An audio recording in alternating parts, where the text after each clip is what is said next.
todo va atado de la mano y las raíces son las mismas. Corrupción.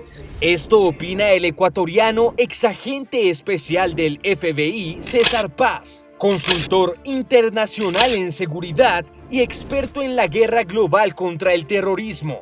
Para hablar de este complejo tema que nos converge en este momento sobre las cárceles y todo lo que sucede a su interior en Ecuador, lo primero que te quisiera preguntar es, ¿cuál es tu análisis frente a esas denuncias e incluso registros que han habido sobre hasta cientos de trabajadores corruptos que han contrabandeado armas dentro de estas prisiones?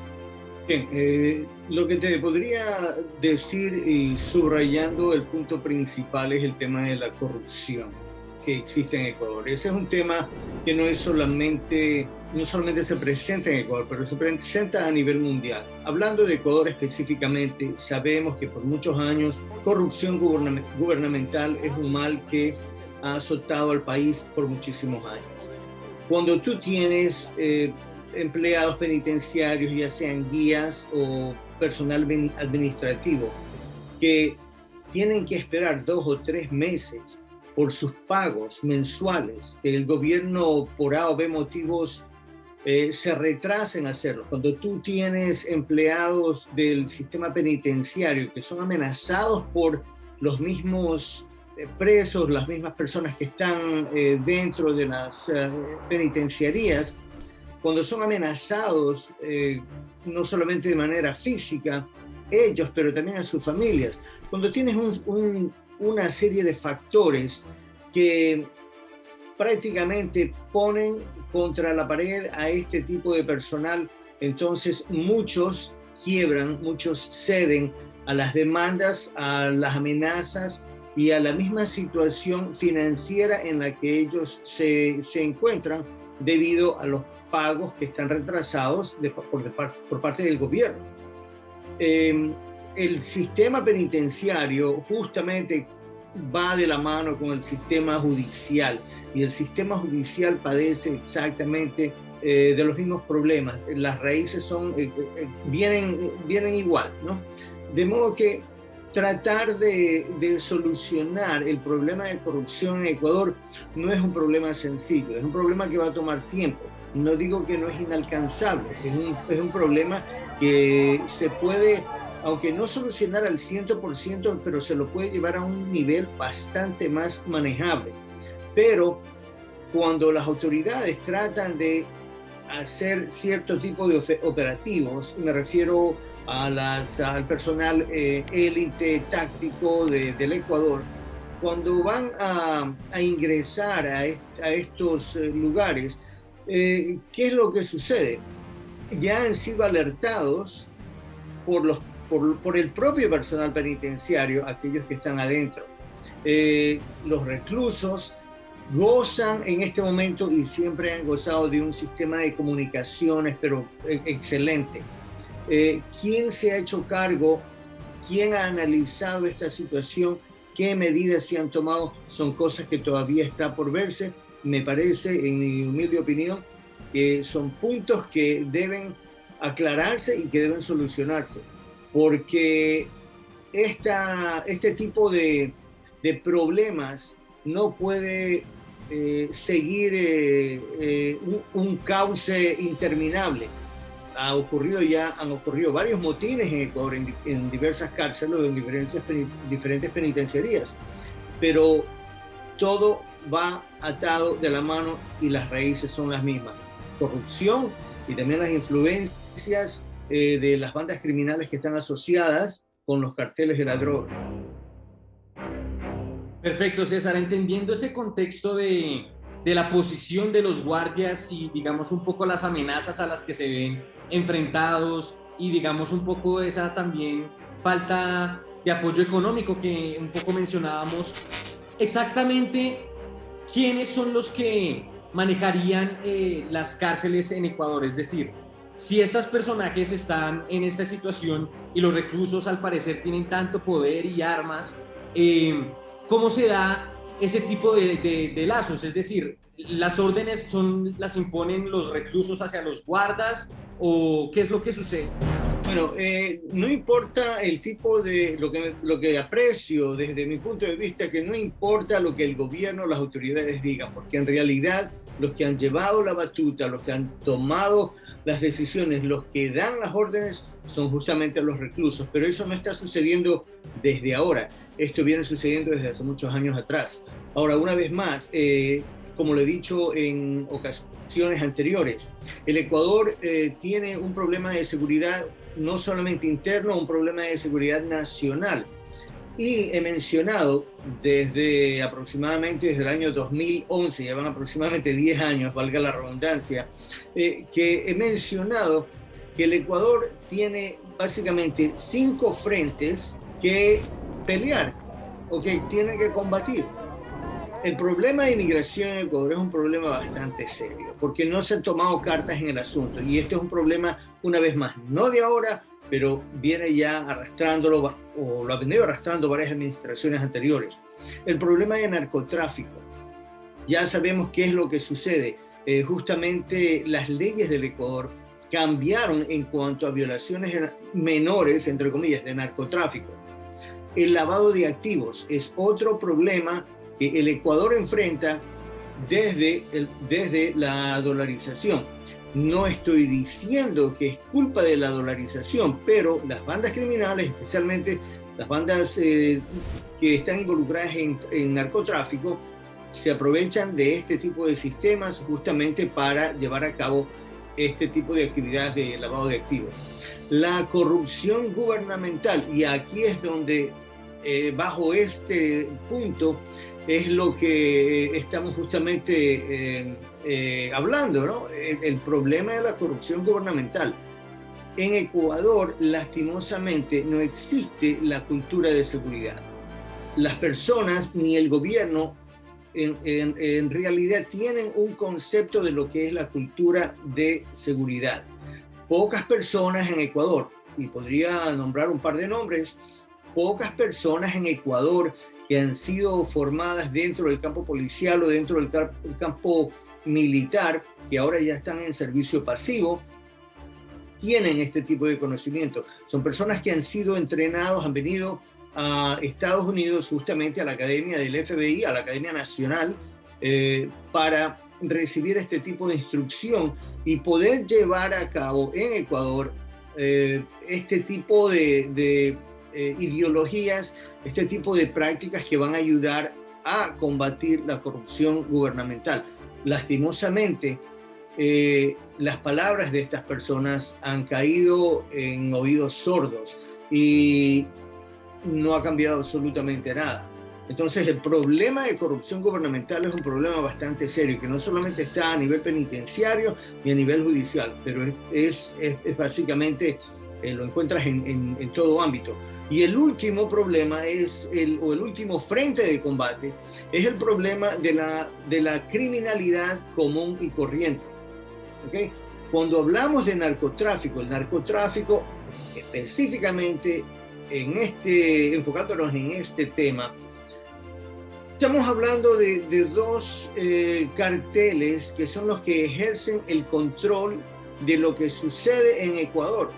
Hay decisiones gubernamentales que realmente no son tomadas por los miembros del gobierno, sino por miembros de los carteles de la droga, y lo hacen a través de la fuerza, de la intimidación, etcétera, etcétera. Y sabemos cuáles son los carteles. El de Sinaloa, que es un cartel inmenso, y lo mismo el de Jalisco Nueva Generación, que se pelea no solamente por las rutas, pero también por el control de ciertas regiones, no solo en Ecuador, pero a través de la América Latina también. Ya teniendo en cuenta también ese casi que caótico escenario de seguridad y como de crisis de violencia que padece Ecuador en general y sus cárceles como un foco de ese problema, tú mencionabas precisamente la presencia de estos cárteles, César, y lo que yo te quiero preguntar es, a tu punto de vista, exactamente cómo se influencian las bandas del Ecuador como los Lagartos y los Choneros con esta conexión de estas corporaciones criminales internacionales. Cuando tú proyectas un cartel de estos, tomemos el cartel de Sinaloa como ejemplo, cuando proyectas al cartel de Sinaloa y tratas de analizar sus componentes, su influencia, el tipo de ideología y el tipo de práctica que ellos ejecutan para efectivizar, digamos, sus deseos de control y de influencia en Latinoamérica y en el mundo, te das cuenta que estamos hablando de una organización básicamente mejor equipada y con mejores recursos que la Pepsi Cola, la Coca-Cola, la IBM. Cuando estamos hablando que el cartel de Sinaloa, y estos son, digamos, opiniones bastante conservadoras, no mías, pero de lo que he leído, cuando el cartel de Sinaloa tiene una ganancia aproximada de $3 billones anuales, ¿qué gobierno en Latinoamérica puede competir, puede hacerle un frente, a menos de que se haga un frente o un bloqueo internacional, pero con ayuda también, o sea, dentro de Latinoamérica, pero también con ayuda de otros países que están en mejor posición de prestar recursos para que esto se pueda combatir y se pueda controlar. Entonces, hablando más específicamente, el gobierno del Ecuador o los gobiernos en Latinoamérica tienen realmente una batalla en sus manos, una batalla que nunca va a terminar. Esto va a seguir siempre. Lo que se trata de alcanzar es un control manejable para poder establecer paz, tranquilidad social, de modo que la ciudadanía pueda salir a las calles sin esa preocupación de que o van a ser víctimas de una balacera, de un crimen, etcétera, o de que van a ser testigos de algo similar. Listo, César, ya llegando a mi pregunta final, precisamente tú hablabas de esos 5 frentes de ataque y hablamos pues de esta potencialización de las bandas y los cárteles. Así que en ese orden de ideas y a tu manera de ver, ¿qué es lo que le hace falta al gobierno de Guillermo Lasso y exactamente en qué es lo que falla para evitar no solo el empoderamiento de estas bandas, sino evitar, como tú dices, más motines y alcanzar la tranquilidad social que buscan? Bien, cuando te hago una analogía, tal vez esta analogía no es la mejor analogía que te puedo presentar, pero es una analogía bastante sencilla, ¿ok? Cuando tú te sometes a una operación, a un tipo de procedimiento quirúrgico, vas al hospital, viene la enfermera registrada, te toma la temperatura, todos los signos vitales, viene la otra enfermera asistente, hace su parte, viene el anestesista, te hace una serie de preguntas, te explica lo que va a pasar, pero al último, ¿quién es el que viene? Viene el cirujano, el que va a hacer la operación. Y él, en una forma global, te explica todo y ya se han presentado todos los componentes de este equipo. Ok, esa es la analogía. ¿Qué es lo que sucede? Y no solamente con el gobierno del señor Lasso, pero en otros gobiernos también. Lo que pasa es que no tienen un equipo que sabe exactamente cómo se maneja esto, cuáles son los recursos. No se pueden pedir recursos a un país, a otro país, o no se debería. Por eso se puede, pero no se debería pedir recursos a un país, recursos a otro, porque en muchas ocasiones los recursos tal vez no van, de un país no pueden o no van a compaginar con recursos de otros países y van a crear conflicto y expectativas que no van a ser cumplidas. De modo que se necesita un equipo de asesores con el director del equipo que no solamente tenga el conocimiento, pero que tenga la experiencia en este tipo de problemas sociales. Sabemos que hay que neutralizar no solamente a estas bandas criminales que están dentro de las prisiones, pero también a las bandas criminales que están en el exterior. Tienen un sistema de comunicación mejor que el gobierno, ¿okay? Y si el gobierno hasta este momento no ha podido realmente controlar esta situación, eso significa que hay una carencia de conocimiento, hay una carencia de recursos, y son justamente los asesores que pueden, digamos, en una manera global, en una manera concisa, precisa y mancomunada, atraer o traer todos estos recursos a la mesa, combinarlos y poder llegar a un punto manejable en esta situación. Pero necesitan asesores. El hecho de que una persona haya sido militar, que haya sido policía, no significa que lo sabe todo. Tengo 23 años oficialmente con el gobierno de Estados Unidos y tengo como otros 11 años más haciendo en práctica privada, pero yo no lo sé todo. Por lo tanto, acudo a otros socios, a otras personas que son ex agentes federales o ex militares, que tienen conocimiento, que saben qué otros recursos existen. Nosotros tratamos de estar al día con todo esto. Una vez más, para encapsular la opinión mía, necesitan un grupo de asesores que sea manejado por una persona confiable, que tiene el conocimiento, la experiencia y que puede traer a la mesa los recursos necesarios para mantener esta situación de manera más controlable, de manera más manejable. Perfecto, César. Precisamente ya para terminar, con esa experiencia de la que nos hablas, de toda la información que pasa por tus manos y por tus ojos, ¿hay algo sobre este tema de las cárceles en Ecuador, sobre la corrupción, sobre la influencia de los cárteles, que no hayamos comentado, que sea valioso hacerlo? ¿Hay algo que se nos haya escapado que debamos comentar?